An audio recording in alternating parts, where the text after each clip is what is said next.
楚楚竟独自一人下河打捞乾坤镜。这虽是他一番心意，可世上能有什么比他的性命更珍贵？是我总让他陷入危险，让他难过。究竟如何才是真的对他好？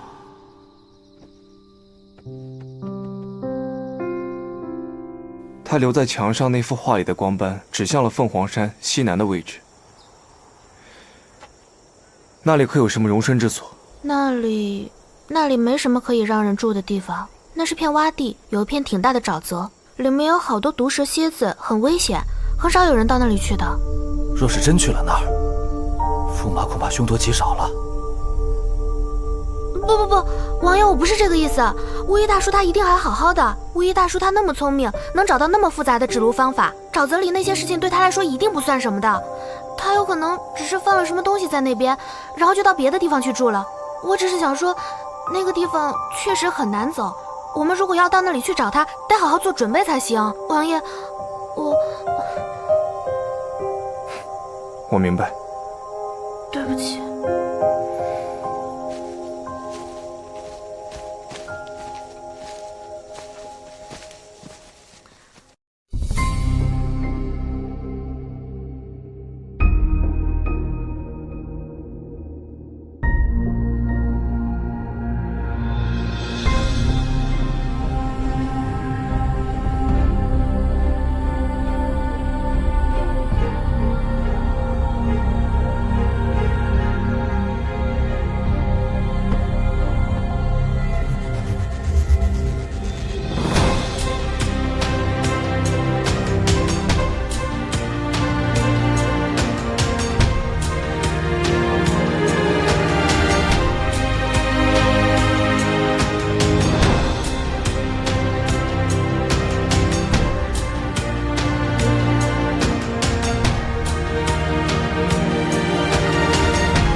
御园里繁花如锦，但朕还记得你不喜欢花，只喜欢枯草。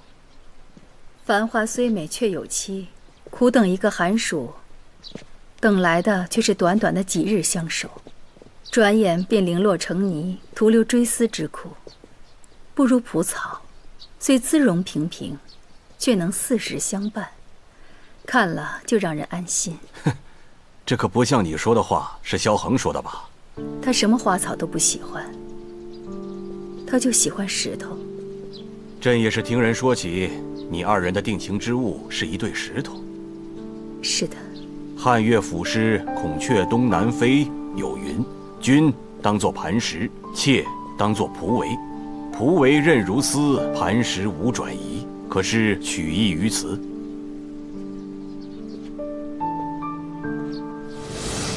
这是石头做的？对，石头。哪儿的石头？陈家中锦鲤池旁捡来的。你倒是肯说实话。你可还记得我是大唐的公主，连珠玉翡翠我都不稀罕，你居然拿自家锦鲤池旁的石头送我。臣之繁花虽美，可公主却独爱蒲草，便知道能让公主付出真心的，绝不是珠玉翡翠，而是一方磐石。你说的是汉乐府诗吧？君当作磐石，妾当作蒲苇。蒲苇韧如丝，磐石无转移。诗是好诗，只是一头不大好。大人莫不是要把你我比作焦仲卿与刘氏？臣不敢，容臣解释。公主请看，这蒲草多生于近水岸的浅水处，而浅水处多磐石。天气好的时候，磐石和蒲草默然相依；狂风暴雨之时，磐石替蒲草稳固其根系，使其不惧风雨。臣不愿意做公主腰间玉坠，点缀公主的绝世芳华。臣想做一方磐石，护公主衣食安稳。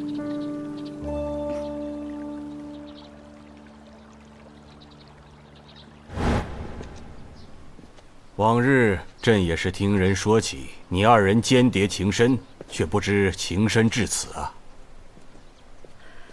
让陛下见笑了。萧恒为了大唐社稷所付出的一切，都是他为人臣子所该做的，锦于锦离，也当如此。只是难为你了。陛下若是觉得今日的西平还有些许值得怜悯之处，也恳请陛下以同样仁厚之心来垂怜冷月，莫让世上再多一个西平啊！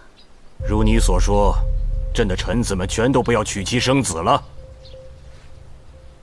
西平，朕好心好意为萧锦离和冷月保媒，你身为李姓皇族，应该明白这是多么大的荣耀，你不要不识抬举。陛下，行了，萧锦离的生辰是什么时候？你这个当娘的总不需要回去再算上几天吧？既然八字你迟迟算不出个所以然来，那就拿着司天剑去算吧。西平遵旨。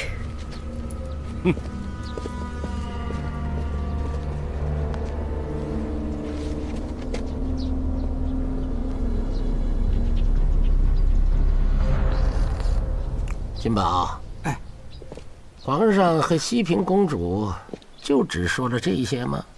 是，奴婢不敢有半句虚言。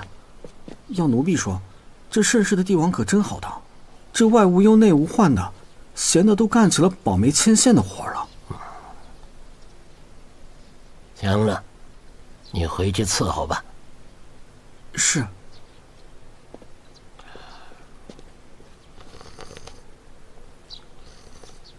师傅，皇上这2天不太对劲儿啊。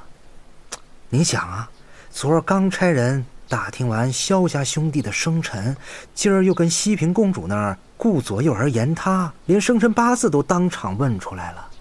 难不成皇上也想起了？想起什么？师傅，您忘了早些年西平公主一胎诞下2子的时候，那就有不少的闲话呀。就算那会儿咱们皇上韬光养晦也罢，是不问世事也好，他总不能没有所耳闻吧？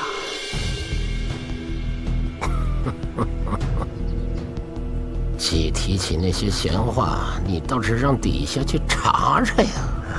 对了，让周汉去打听昌王的事，周汉怎么还没有消息啊？他就没有吗？这长安就这么大啊，这段时日足够他把长安翻个遍了，怎么还没有消息呢？师傅，您想啊，就周汉这人呐，您都没法说他，您都不知道整天拿着那赏钱他干什么呢？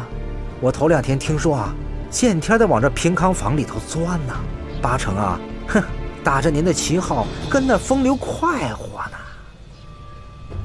要不是你师哥当年去西南搜寻萧恒一去不回，也轮不到周汉这些废物来打着我的旗号。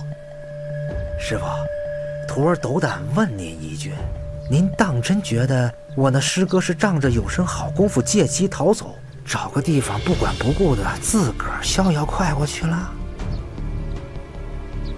哼哼，你总算长了2两脑子。事情没这么简单，这里边一定是有什么人在暗地里跟我作对。师傅，这作对之人不会就是那萧恒吧？您想，咱们最后一次得到他的消息是去黔南办事的人回来之后说发现了萧恒的踪迹，可是一晃这些年过去了，音信皆无。可要是萧恒的话也奇怪，您说咱给他大好前程不要，抛妻弃子的，他可图个什么劲儿呢？哎，一块块心病啊！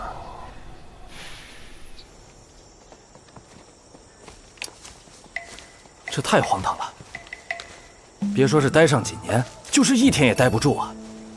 这里一旦入夜，毒气漫布，蛇虫横行，驸马他怎么可能会住在这里？安郡王，不会是在哄骗下官吧？你哪那么多废话？谭县城，我可警告你啊！再这么口无遮拦，我就让萧将军拿臭袜子堵住你的嘴。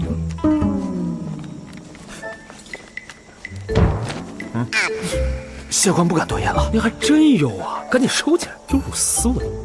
行伍之人，方便为上，要什么斯文？王爷，再往前就是一大片沼泽地了。巫医大叔亮班指示的位置，大概就是那一片了。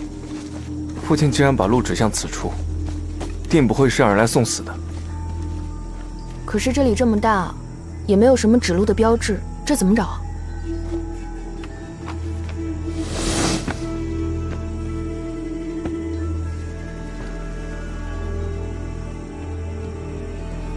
楚楚，你干什么呢？危险，快下来！探路啊！在沼泽地里探路，不登高怎么行呢？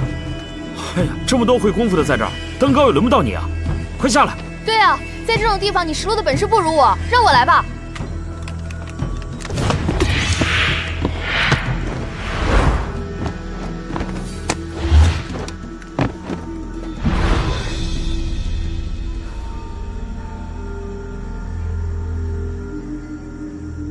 楚楚，你看那是什么？好像是3堆石头。这3堆石头以前就在这儿吗？我也是第一次来，以前从没见过。哎，你们在上面说什么呢？这也不像是什么动物的窝，倒像是坟。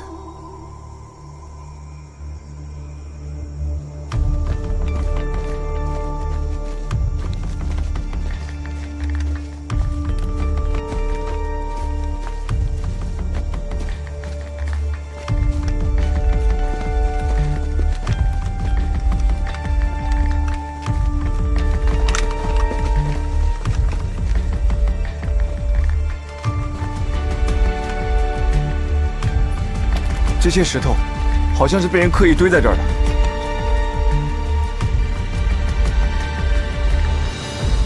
王爷，这就是巫医大叔用来做棋子的那种石头。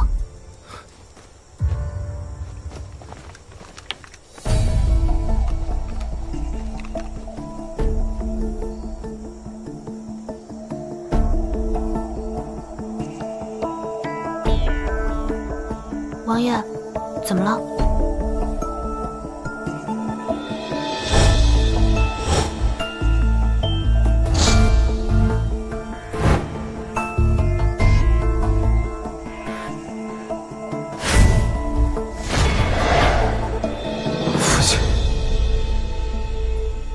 在泥潭里，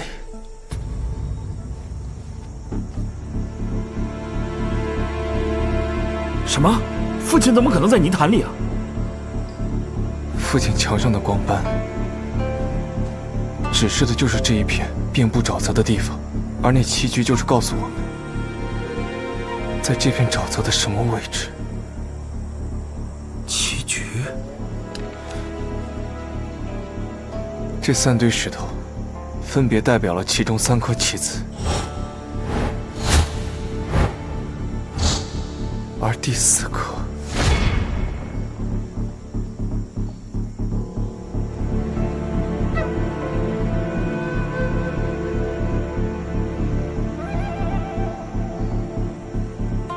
驸马爷，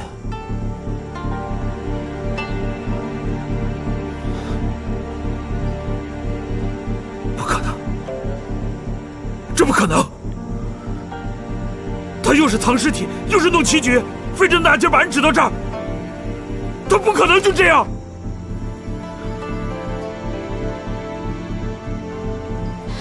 王爷，会不会这泥潭里只是巫医大叔想留下的线索？就像那个棋局，它只是一个线索，是要把我们再指向另外一个地方的线索。对，你说的对，这里面一定只是线索。副将在，找人给我来，到了线索。是。你们几个过来。是。不会的，不会再有另外一个地方了。为什么？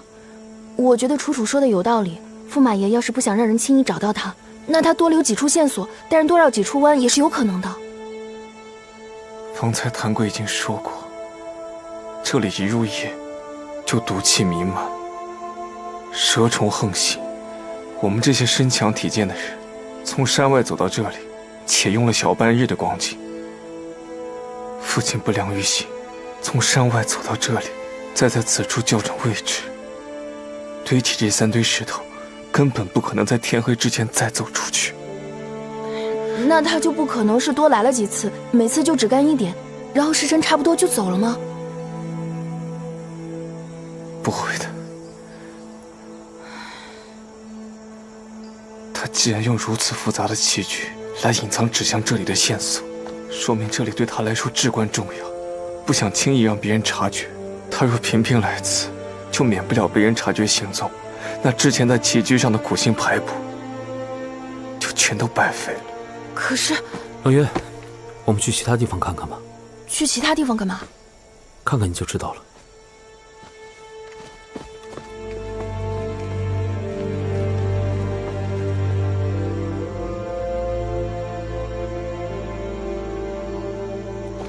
不是，你到底想干嘛啊？王爷确实有事事往坏处想的习惯，但他多半都是为了手下人的安全着想。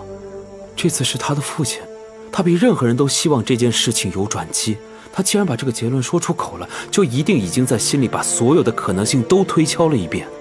这推敲的过程，就是希望一点点破灭的过程，就像凌迟一样。你知道这过程有多痛苦吗？他多解释一遍，就多痛苦一遍。所以，如果你信得过他，就不要再问了。好，刚才确实是我太急躁了。那楚楚呢？他都明白。他跟王爷说的沼泽地里是线索那番话，他自己一个字都不相信。可是他从来都不会对王爷撒谎啊。没有人不会撒谎，只有愿不愿意，值不值得。那要是驸马爷真的死了，楚楚怎么办？你爹会放过楚楚吗？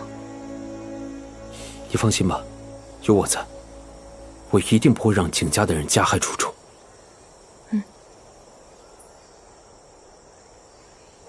楚楚，王爷，你别说了，我相信你，我都知道，你说的我都相信。谢谢你。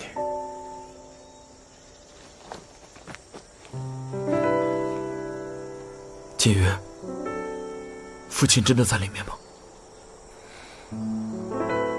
在。他在等玉面判官。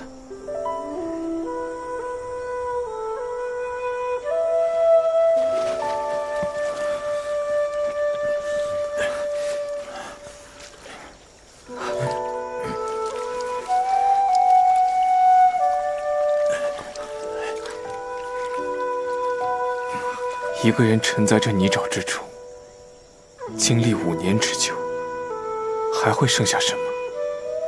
一副白骨，还是连一副完整的白骨都没有了？王爷，你直说就是。难道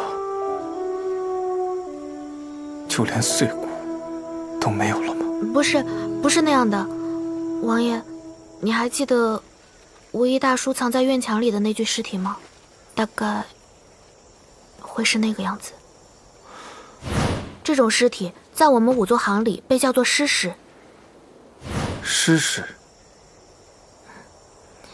一般鱼虾螺贝之类的活物都很难在沼泽里生存，因为泥沼里丝毫不透气，特别容易保存尸骸，甚至比巫医大叔在墙中用的那些人为的方法还要保存得好。人裹上防水的油布沉进去，就好像被装进了天然的棺椁。将军，找到了，将军。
景宇，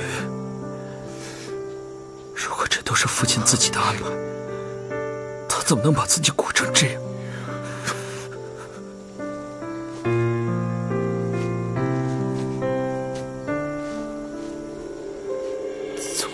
怎么会这样？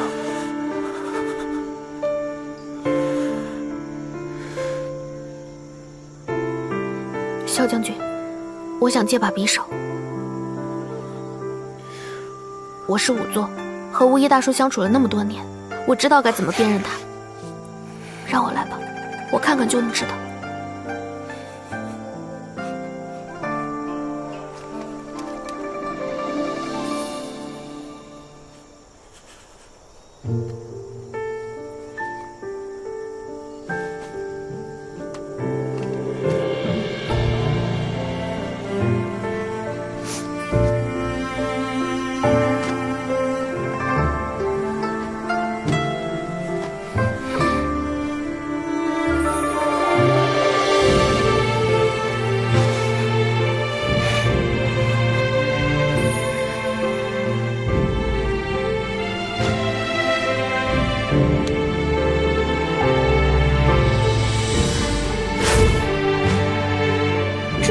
这是你认得此人？他左臂上是否还有一个这样的烫伤？这就是给你那个坠子的人，是不是？玉面判官啊，松了一口气，又觉得心中热血激荡。这世间事，无论被岁月埋得多深，藏了多久，都不会失去他想重见天日的力量。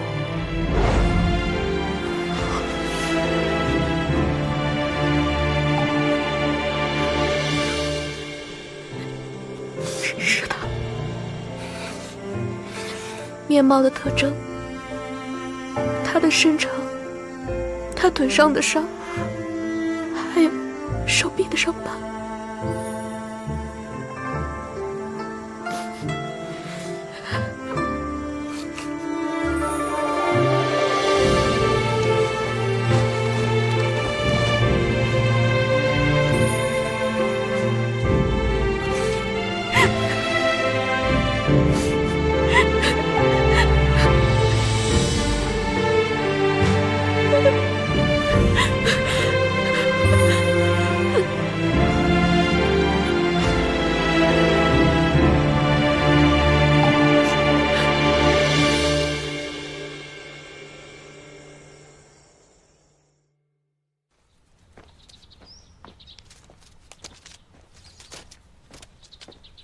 王爷，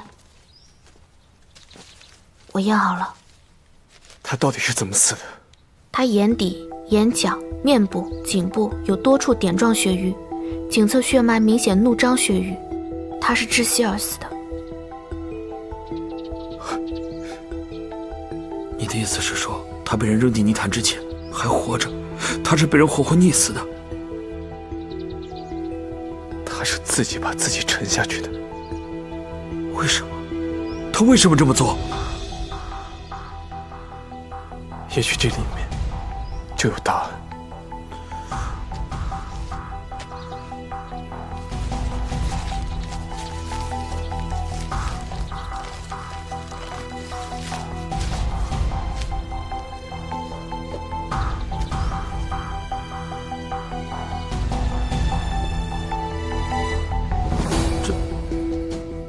这些是什么意思啊？这些是数字，3个一组，应该是密语。密语就是用数字或者符号代替了文字内容。要想知道上面写的到底是什么，就必须得知道这些数字是用哪种特定的方式转译成文字的。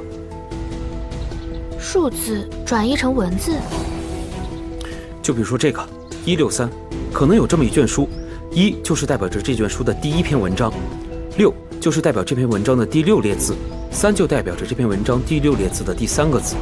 那这个字就是代表着163这组数字的意思。那就是说，要想知道这里面的意思，得先找到一卷书。可以这么说吧。可是，这没书啊。之前搜了巫医大叔的宅子，那里也没有书啊。会不会是他以前写过的什么文章，或者是他最喜欢的什么书？他最喜欢的书是《战国策》，他所有的手札文章我都记得，都不对。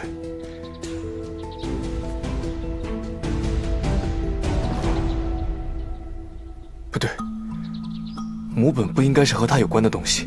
从他栖身的宅院到找到他的遗体，他都没有留下任何有关于他旧时身份的线索。他应该知道，破解棋局找到他遗体的人，未必就是知道他旧时身份的人。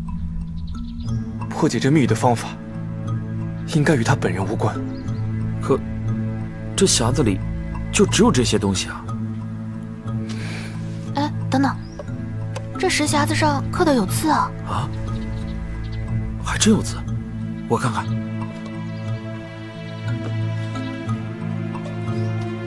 盖子上也有字，好像一首诗：桃花口，净水旁，柚子垂丝微澜皱，媚娘采。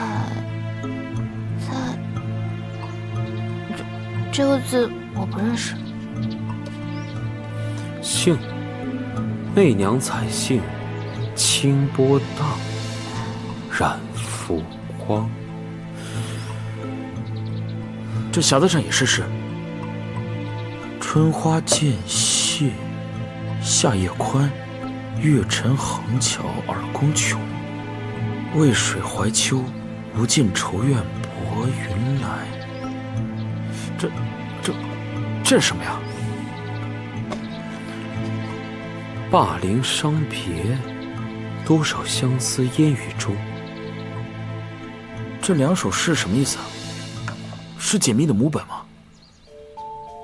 这2首诗以前从来没听过，应该是驸马爷写的。可这顶多是打油诗，这不是驸马爷的水准。怎么就不是了？这些字一个比一个更难。一组3数，2首诗，这怎么解啊？2首诗才50几个字，这些数字和密语怎么样也得有100余字了吧？且不说这2首诗的字能不能解释出另外一组有意义的句子，光这字数就是不对的。景大人，这个字念什么？我刚才没听清楚。兴，跟高兴的兴同音。同样的音，反切注韵法。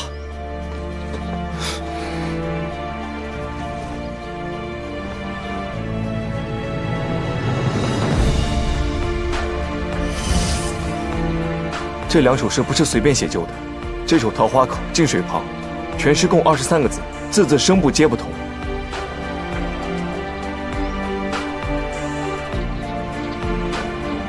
还有这首春花渐谢夏夜宽，全诗共36个字，字字韵部皆不同。这些3个为一组的数字，分别各代表一个声部诗里的字，一个韵部诗里的字和声调，这样就用反切注韵法，标注出一个字的读音。无名萧衡，乃文宗朝监察御史，今留此密文，望后世饱学而无畏之士，解鬼宅之谜，破残局，得无自陈之地，使此臣愿得见天日，还剑南忠义之魂，以清白之名。太和9年，文宗帝欲根除北司之火，吴封密旨宣剑南节度使陈英领兵入京策应，陈英接旨即行，却不料甘露失败，换党挟天子而屠群臣，臣应一众一师备无违犯。陛下圣谕，剑南节度使无照起兵，率兵谋反，就地诛灭。上！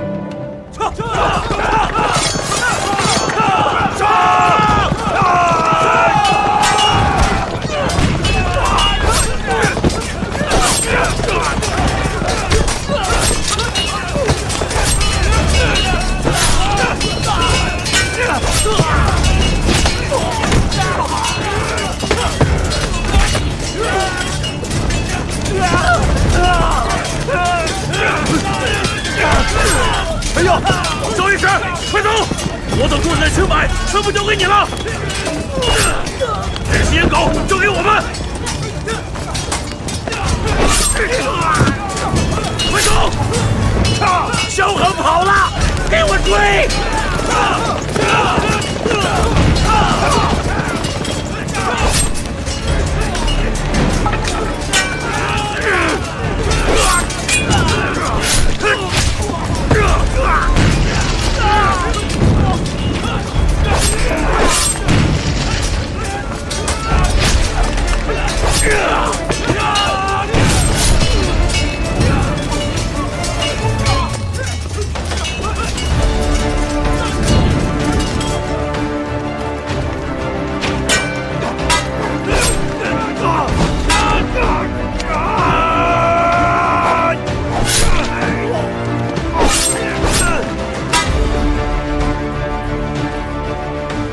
吴邪密旨突围，却遭围堵重伤，不得已跳崖，以求死地后生。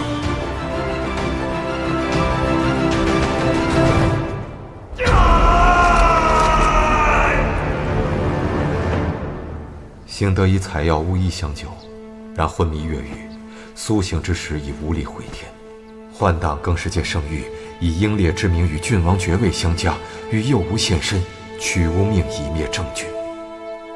吾唯恐一步踏错，非但洗冤无望，反牵连更多无辜。无奈之下，在巫医染病西归后，乘其衣钵，藏居于关岭县平乐镇，以图后事。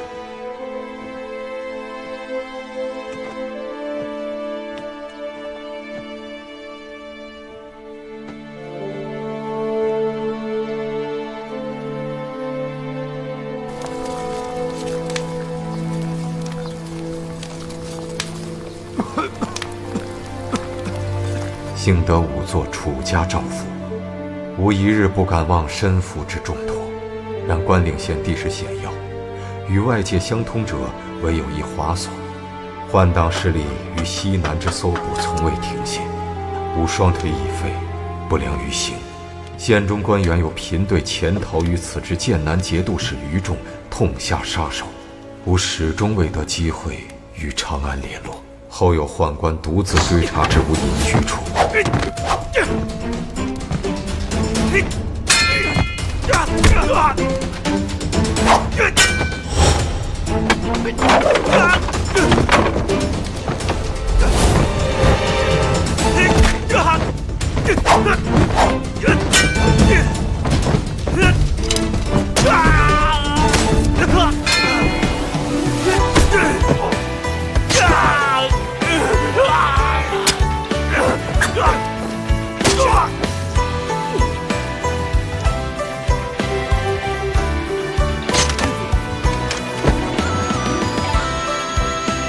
吾侥幸杀者，藏其尸首于凶器院中墙内，以为存证。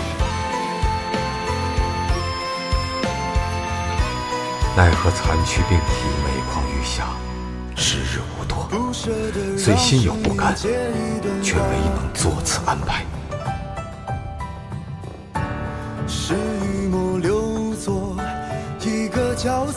吾写此书自陈拟诏，以天地为本，藏尘冤，以期后人明发。住在我眼眸，星月长河，不舍得去拆解这一段焦灼。风基座，一腔骨骼，铲雪柔炼成枷锁，凝结琥珀，一生拉扯，囚禁你魂魄，抽丝剥茧，也在难复刻你的容颜，谎言满天，迷雾的尽头终有光源，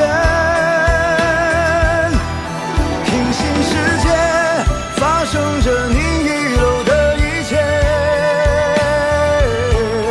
他的鬼脸忽明忽灭，忽隐忽现，解开残卷，在一起抚慰真假碎片，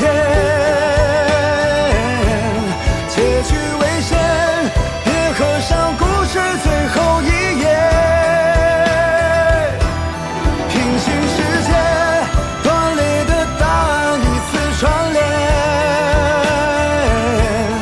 好戏上演，终点已是起点。